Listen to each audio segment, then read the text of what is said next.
Yo, what's going on, guys? It's time for another reaction video, and today I'm going to be reacting to New Zealand's geography explained in under 3 minutes, and this is coming from the YouTube channel Fact Spark. Again, that's Fact Spark. So if you like this video, go check out Fact Spark as well. Let's check out New Zealand's geography. Let's get into it. New Zealand.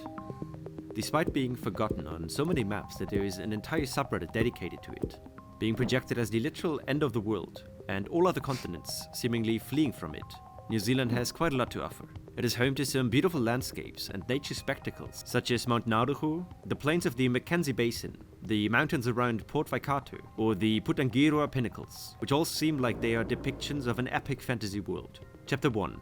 The North Island. New Zealand marks the start of the Ring of Fire, and the resulting volcanism can be felt especially in the northern one of the two main islands of New Zealand.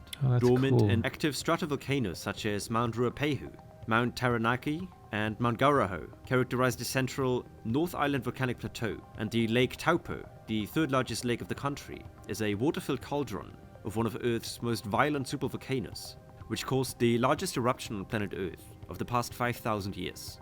The North Island is also where you can find Auckland and Wellington, the largest city and the capital of New Zealand.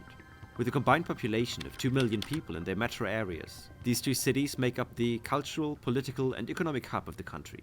Just south of the capital, Wellington, is the Cook Strait, a 22-kilometer narrow stretch of the Pacific Ocean, which brings us to Chapter 2, the South Island. The only 1.2 million inhabitants of Te Waipounamu have an extremely diverse environment to enjoy. The fjordlands extend along the western coast and are a largely inaccessible coast area with strong similarities to the Norwegian fjords. Just inland from the fjords are the Southern Alps, a mountain range which splits the inland in a north and south divide, with peaks rising up to 3,700 meters above the sea level. Thousands of glacier fields feed into elongated mountain lakes and make up this stunning backdrop for the plains of Canterbury, the agriculturally most productive region of New Zealand. The rapid meltwater streams from the many glaciers of the Southern Alps also allow for large-scale hydropower plants, specifically on the river Waitaki, Clutha and Waiau, which combined provide 92% of the island's electricity needs. Chapter 3. The history of New Zealand. The islands of New Zealand were some of the very last spots on Earth to be settled by humans after Polynesians arrived in the middle of the 14th century. The Maori would go on to live a life centered on kinship and nature, until Europeans first sighted the islands in 1642. Quick shout out and thank you to some of you who watched my previous video on New Zealand where I was asking questions about the Maori. You guys gave me a lot of really great information about the culture and the history of the Maori, so thank you, I really appreciate it. 125 years later, James Cook was the first European to circumnavigate and map the islands, which kicked off half a decade of British missionaries arriving and setting up stations. Relations between the British settlers and Maori were rather peaceful, and the indigenous quickly picked up Christianity and spread it even faster than the missionaries could. A huge influx of immigrants in the 19th century caused a population boom, and self-governance started in the 1850s, which would eventually lead to a slow process of estrangement from the British and the independence of New Zealand. Subscribe and leave a like if you enjoyed the video and want to see more like it. That was a really quick video. So yeah, if you like that, want to see more of it, go to Fact Spark to check them out.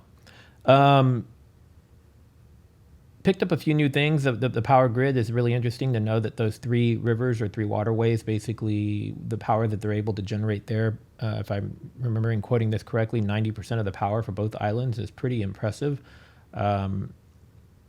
And then just it reiterated some of the history that was that I learned on some of the other videos. So yeah.